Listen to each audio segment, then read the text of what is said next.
Oke, halo teman-teman semua. Sebelumnya perkenalin dulu, aku namanya Rahel dan welcome back di Live Pejuang Cuan di episodenya ke-11. Dan hari ini kita bakal ngomongin soal Santarelli.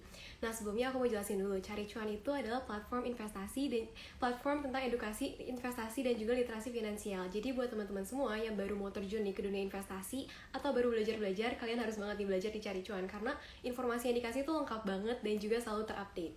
Nah, hari ini tuh kita bakal kedatangan narasumber yang spesial banget dan teman-teman pasti udah pada familiar ya. Hari ini kita bakal kedatangan Ko Michael Yo yang merupakan seorang professional trader. Oh ya, buat teman-teman semua juga, kalian harus banget nih nonton sampai akhir karena udah pasti hari ini tuh di live kali ini bakal banyak banget insight yang bisa kalian dapetin. Dan selain itu, kayak biasanya nih, kita ada giveaway OVO juga. Kita sambil tunggu Ko Michael yang masuk dulu ya. Oh ya, buat teman-teman juga nih yang punya pertanyaan mungkin nanti buat Ko Michael, kalian bisa langsung drop komentar kalian di yang kolom Q&A ya, jangan di komen biar nggak ketutup. Aku invite dulu ya, sebentar.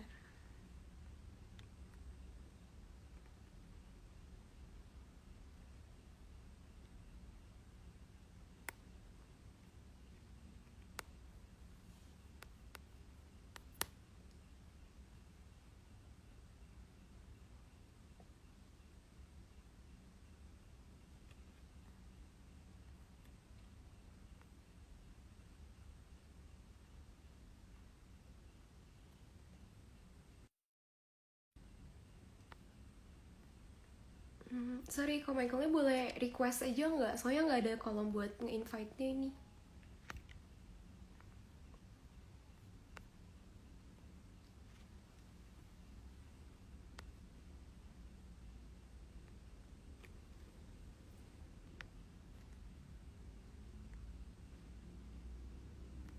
Oke, sebentar.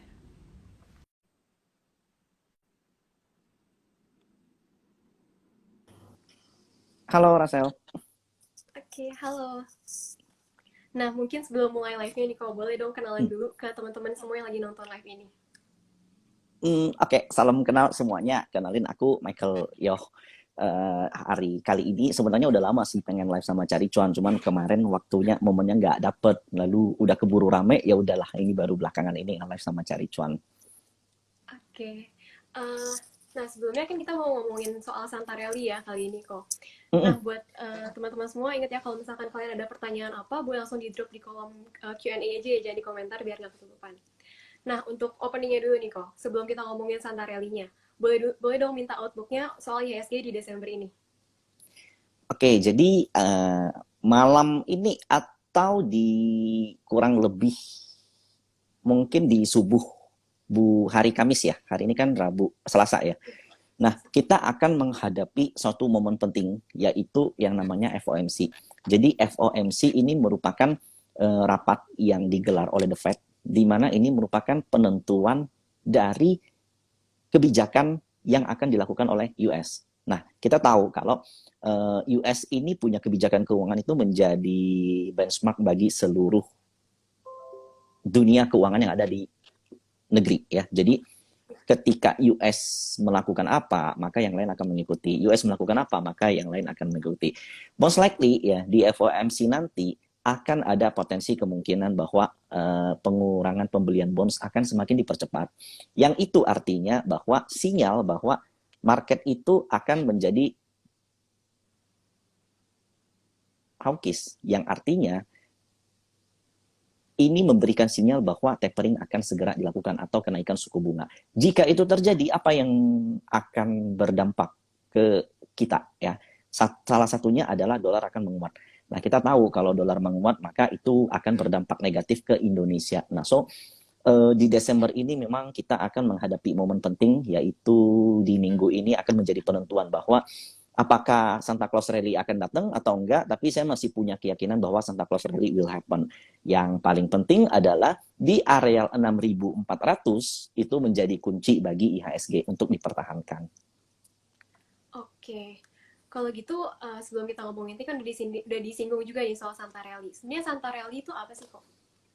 Oke, jadi gini, sebenarnya istilah ini tuh sebenarnya bukan istilahnya tuh bukan Santarelli ya, istilahnya tuh window dressing, cuman belakangan ini dimodifikasi lah jadi Santarelli. Jadi, so ini merupakan tindakan yang dilakukan oleh manajer investasi untuk memperbaiki portofolionya di akhir tahun. Nah, maka dari itu ya, kalau kita perhatiin November memang rata-rata koreksi karena mereka memang sedang mempersiapkan equity untuk memperbaiki portofolio mereka di akhir tahun. Jadi mereka yang bakal injek dana ke saham-saham mereka. Jadi mereka bisa ngeliatin ke klien mereka nih, ini portofolio kita bagus nih tahun ini akhir tahun. Nah, jadi itulah yang menjadi istilah Santa Claus Rally itu adanya dana yang masuk sehingga ada potensi bahwa IHSG akan berpotensi menguat dan itulah yang didefinisikan sebagai Santa Claus Rally. Oke, berarti sebenarnya Santarelli sama window dressing tuh sama ya? Cuman ganti nama It's aja. same, sama, ganti nama doang. Oke.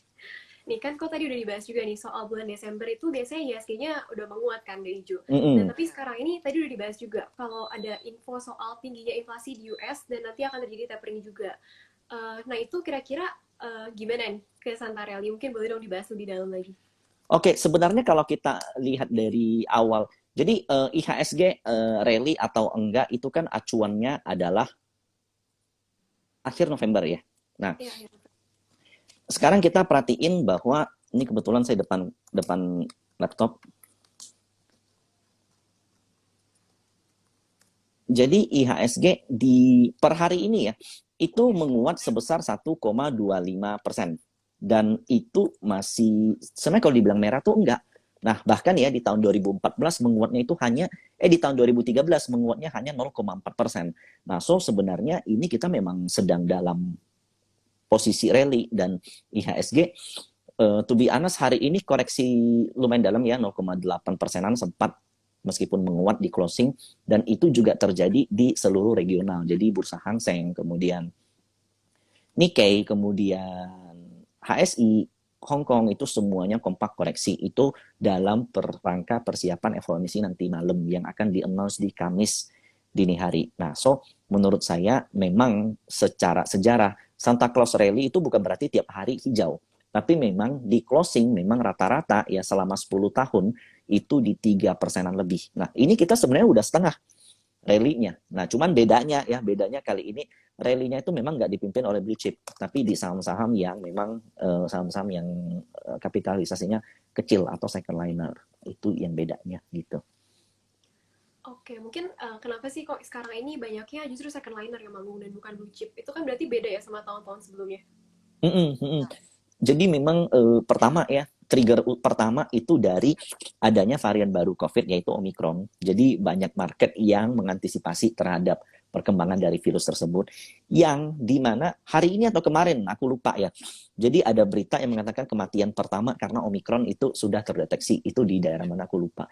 Nah itu membuat market fear satu. Yang kedua memang karena ada kebetulan ada FOMC di akhir tahun ini di mana ya itu menjadi keputusan penting dan itu membuat blue chip pun tertahan rally-nya. Tapi kalau kita hitung ya, outflow dan inflow yang ada saat ini itu masih minor. Jadi outflow yang ada tuh kurang lebih 10 sampai 15% dibanding dengan awal Oktober ya, kalau nggak salah awal Oktober kita rally inflow itu ada kisaran 30-an triliun foreign inflow. Saat ini tuh kurang lebih 3-4 triliun outflow. Yang berarti itu masih 1/10 dibanding dengan rally yang ada. Jadi masih kecil hitungannya. Berarti sebenarnya itu karena ada faktor dari yang keputusan Kamis nanti dan juga ada Omikron ya, berarti dampaknya.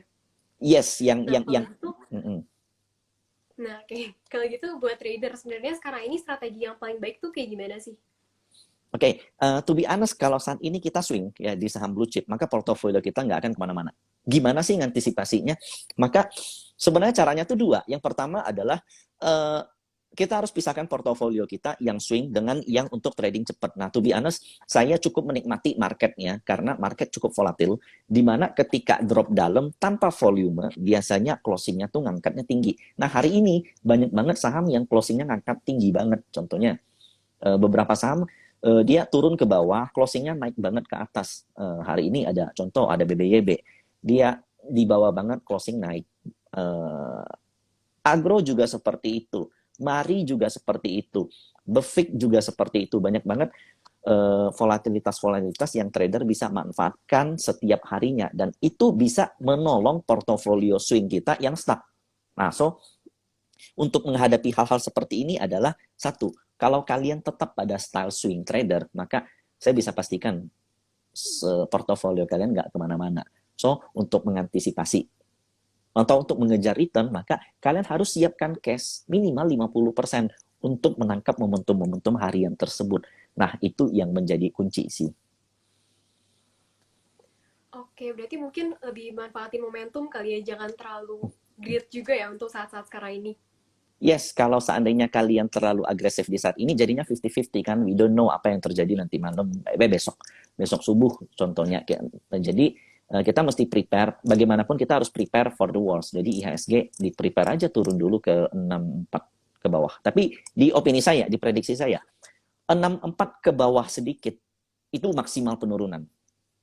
Oke. Sorry ya, sebentar. IHSG berapa sih?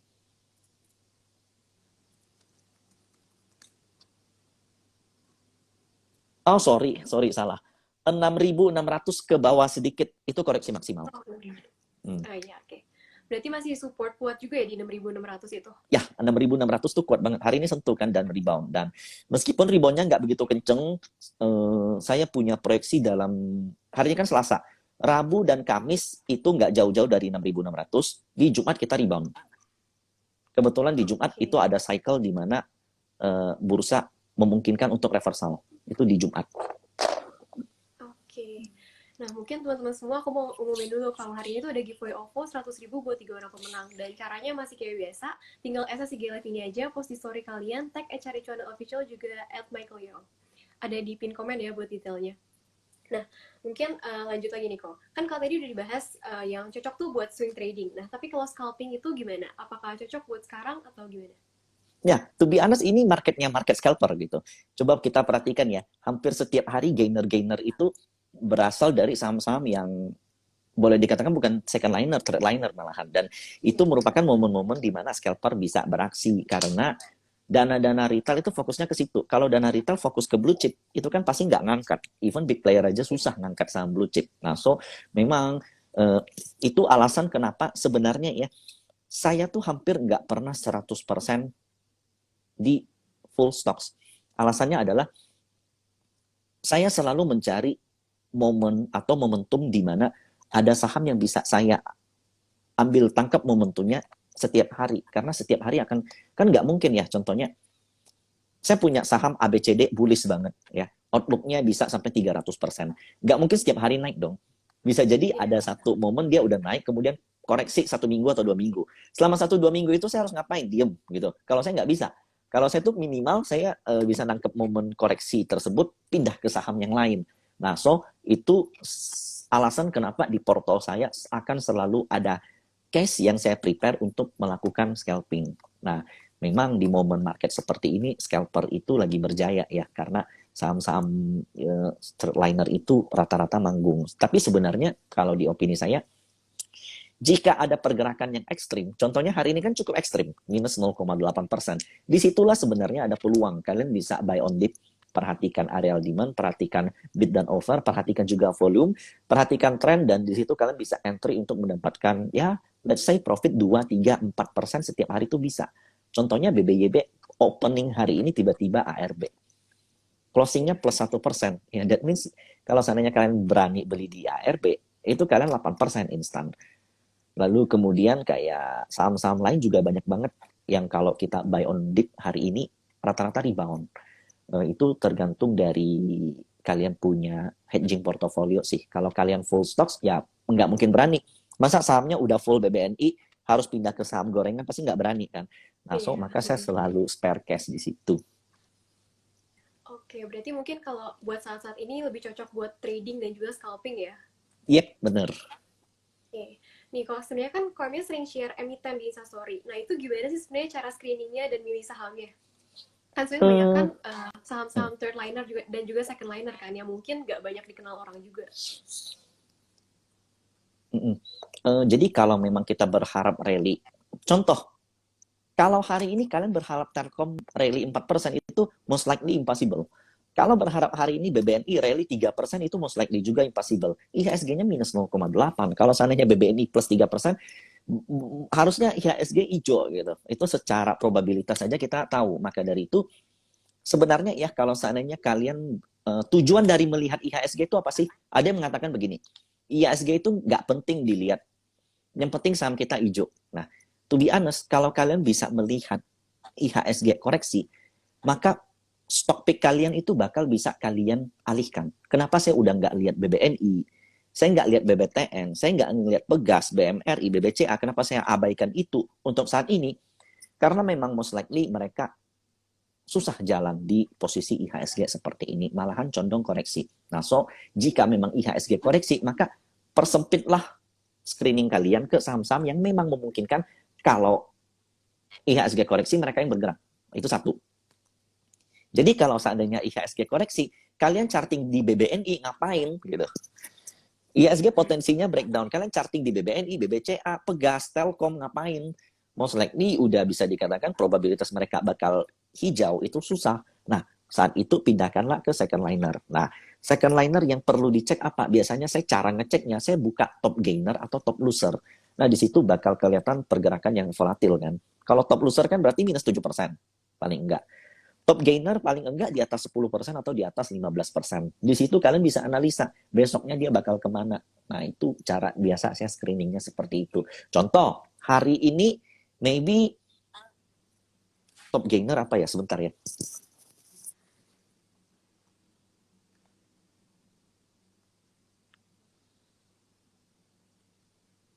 Sebentar. Top gainer hari ini ada Temas. Itu saya tahu Temas. Kemudian ada SMDR, ada BRMS, kemudian ada BKSW, lalu ada MSIN. Nah, biasa saham-saham seperti ini saya pantau untuk besok. Kalau seandainya dia koreksi dengan low volume, pagi-pagi lagi biasanya saya entry. Karena di situ bakal ada flow lanjutan biasanya. Kemudian saya pindah ke loser. Nah, di loser saya ada lihat CPRO, ada Denar, maybe ada MDKA, kemudian ada Arto, ada Harum. Nah, di situ juga menjadi stok pick saya biasanya besoknya. Karena pergerakan yang volatil, biasanya besok akan juga mendapat counter. Jadi memang cara melakukan screening tuh kalian nggak bisa lihat saham satu-satu. Kalau kalian lihat satu-satu chart buka 700 saham ya pasti pusing. Mesti tahu strukturnya dulu. Carilah yang terbaik buat kalian. Kalau seandainya, gimana kalau seandainya besok, hari ini contoh, IHSG naik 2%. Itu kan artinya saham-saham blue chip naik semua dong. Nah, maka besok stock pick saya biasanya blue chip juga, mengikuti market. Dan itu memang untuk daily trading, untuk memperbaiki portofolio kita.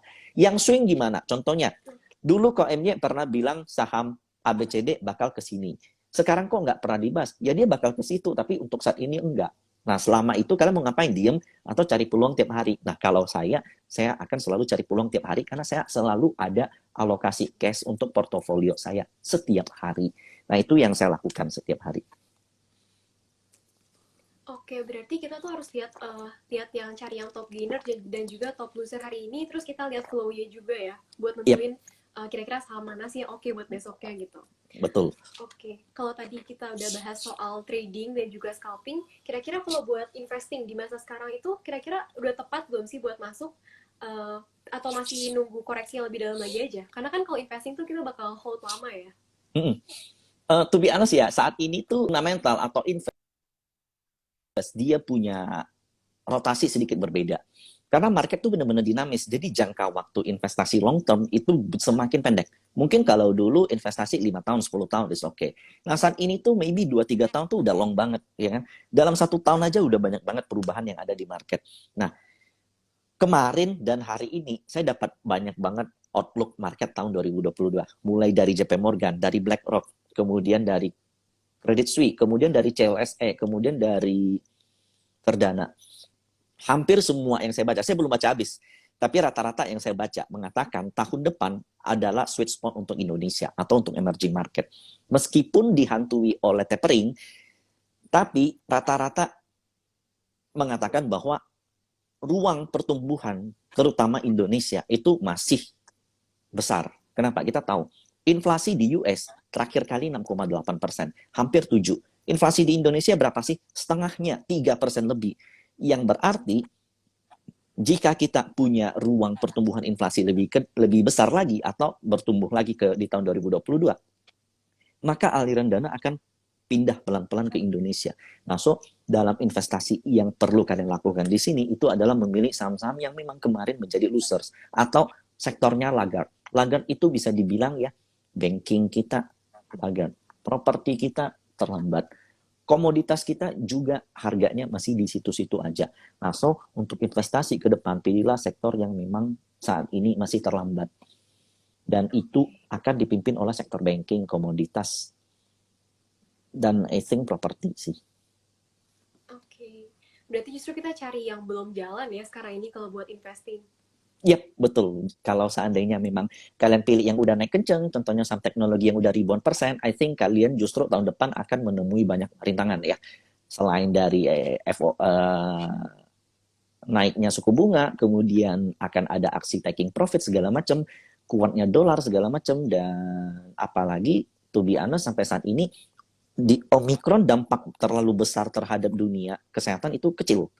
Nah, itu bisa membuat recovery ekonomi semakin cepat. Ketika recovery ekonomi semakin cepat, maka work from home akan semakin ditinggalkan. Dan di saat itu, saham teknologi yang sudah naik akan menjadi sasaran taking profit untuk dipindahkan ke risk atau ke aset class yang lebih resikonya lebih rendah, yaitu value stocks yang saat ini tertinggal.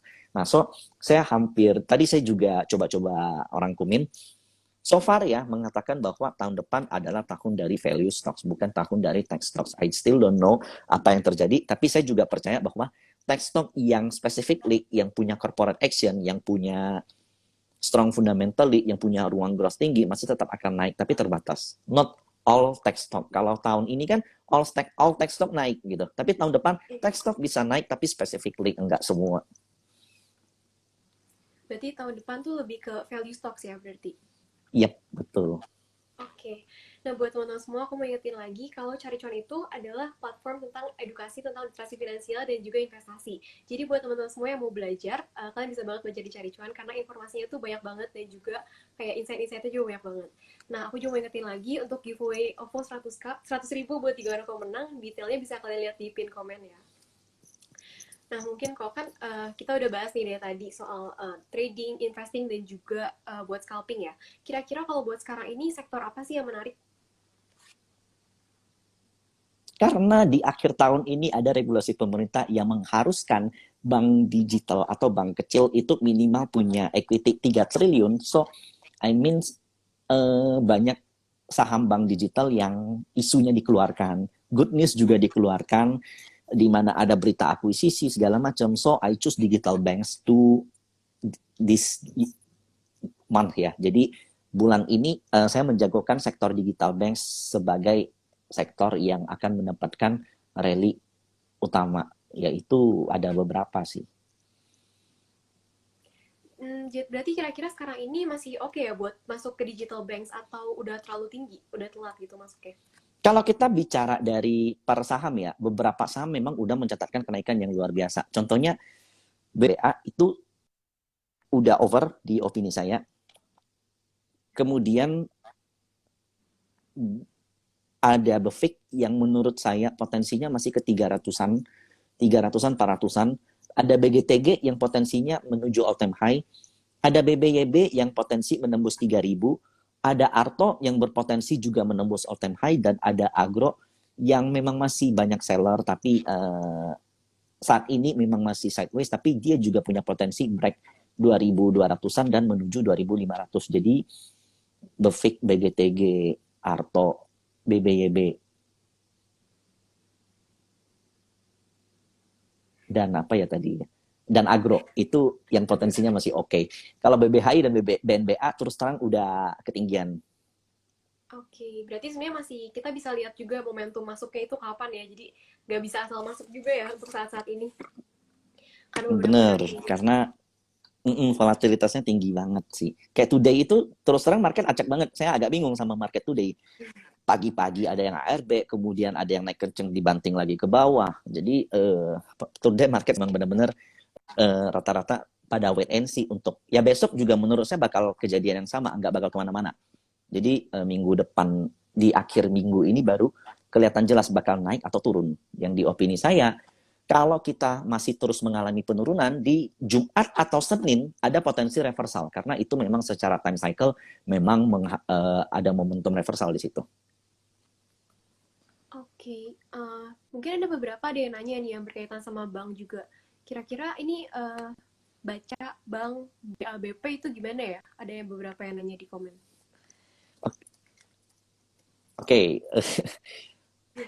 kan kebetulan di laptop ya saya bisa lihat. Pertama BACA nggak ada yang menarik sama sekali. Intinya masih lower low terus dan buangannya juga masif. Kemudian ada BABP, ya dia berusaha reversal selama dia bisa mempertahankan area 210, dia ada potensi untuk bullish ya. 210 sorry. Jadi BABP selama di atas 210 ada potensi untuk bullish.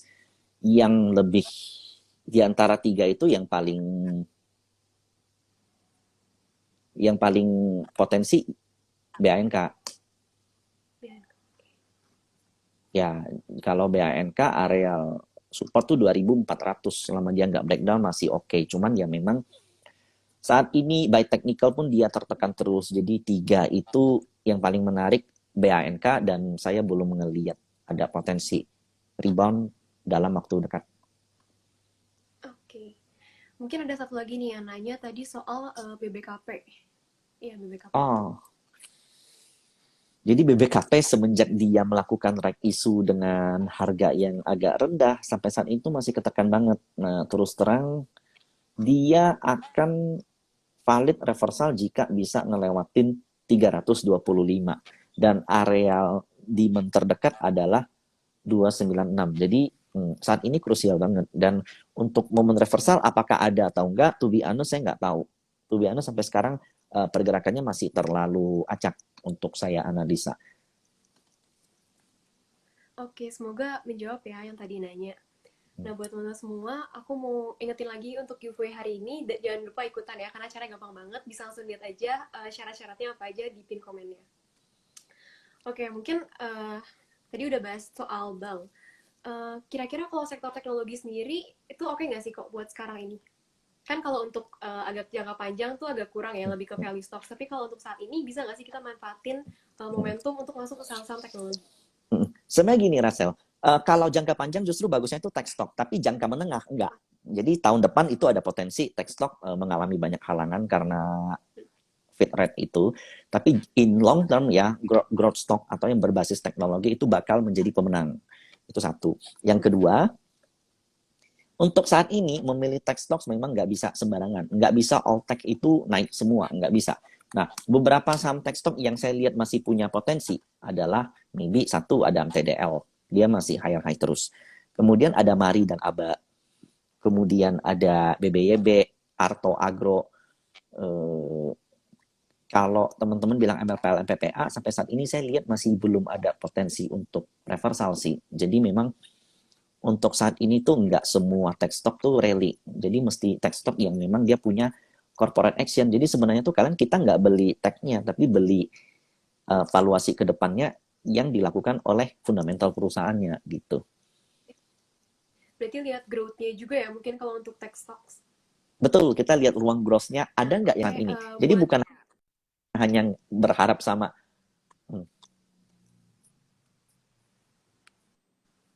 Oke, ini harus ada yang nanya nih, kok mungkin boleh dijawabin dulu. Kalau buka gimana? Waduh, kalau buka sih to be honest ya, ini udah ketika dari 1000 turun lewat dari 900-an itu udah beres banget gitu. Sampai saat ini juga dia mau mencoba reversal tapi masih gagal. So, nothing to do sih dengan buka. Nggak bisa diapa-apain sih. Terus ada yang nanya juga nih, MTech. MTech very good ya. Jadi MTech kalau kita perhatikan ya, selama sebentar ya.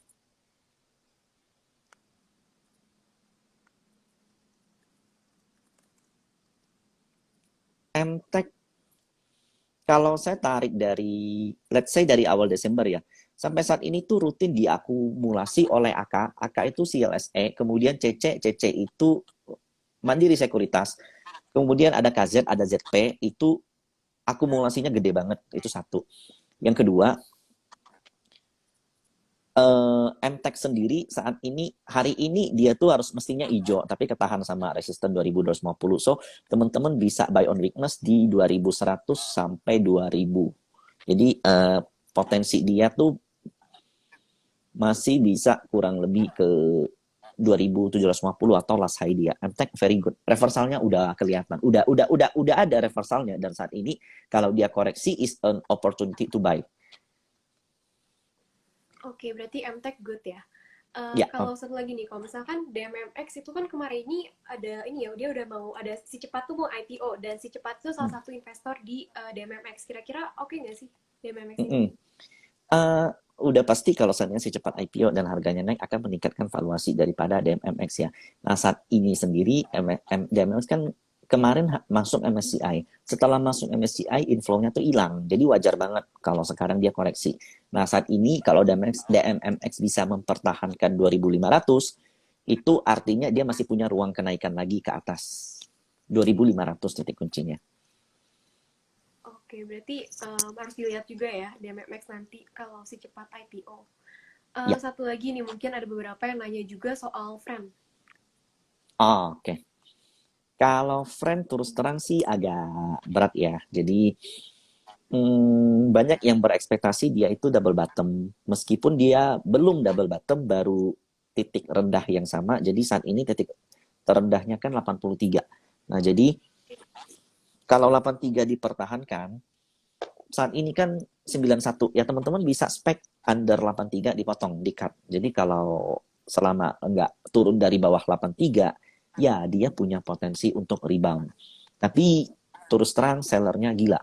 Jadi sampai saat ini friend setiap naik seller yang muncul tuh gila banget, kayak enggak kayak kepepet mau keluar. Saya pun bingung kenapa. Maka dari itu flow-nya tuh setiap ada inflow kenceng dibalas dengan outflow kenceng, setiap ada inflow kenceng dibalas lagi dengan outflow kenceng. Jadi it's hard to do untuk kalian trading di sini untuk saat ini. Beda dengan beberapa bulan-bulan, beberapa kuartal lalu. Jadi memang pola pergerakannya tuh udah berubah kalau friend. Oke. Terus kan kita udah bahas nih soal saham tech, udah bahas juga soal yang second liner sama third liner. Nah, kira-kira kalau buat saham big caps itu misalkan kayak BBCA, ICBP, ASI gitu, itu apa emang udah beneran sangat sedikit ya harapannya buat saat ini kayak kita untuk masuk gitu? Karena kan ini harganya sangat dikontrol sama asing juga ya. Bener. Jadi berdasarkan historical ya, semua big banks yang pergerakannya paling bullish di Desember adalah BBCA.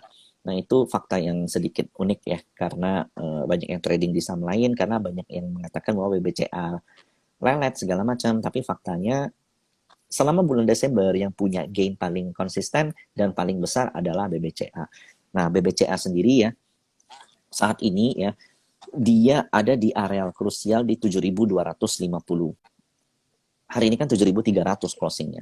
Kalau 7.250 breakdown, maka dia bisa turun lagi tuh ke 7.000. Nah, di situ lah momen paling tepat untuk entry di 7.000. Nah, hampir semua big bank saat ini konsolidasi.